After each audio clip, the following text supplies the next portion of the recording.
Rappel de quelques dates importantes. Dans ce chapitre, nous allons revoir ensemble quelques dates.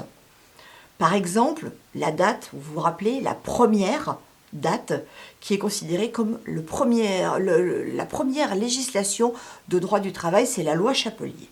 La loi Chapelier qui va interdire toutes les organisations ouvrières juste après la Révolution. Nous pourrons également parler de la loi en 1884 qui a mis en place la liberté syndicale.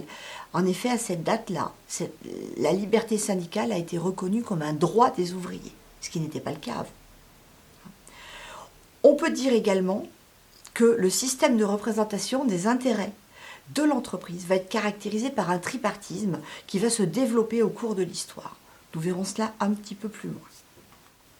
Concernant les IRP plus particulièrement, on peut citer que les délégués du personnel ont été reconnus par une loi en 1936. Et oui, 1936, ça n'a pas été que les congés payés. Il y a eu pas mal de lois pourtant sur le droit social, et notamment la création des DP.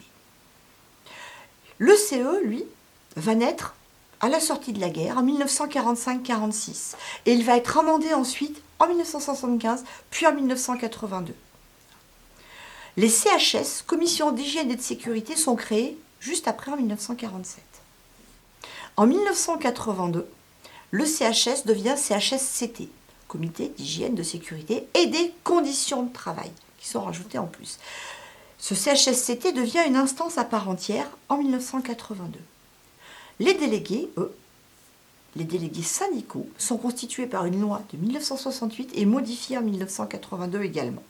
Enfin, ce qu'il faut retenir plus récemment, ce sont les ordonnances Macron. En effet, les ordonnances Macron ont fusionné le CE, les DP et le CHSCT en une seule et unique unité, en une seule et unique entité, le comité social et économique. Aujourd'hui, toutes les entreprises de France sont donc équipées, si je puis dire, d'un comité social et économique.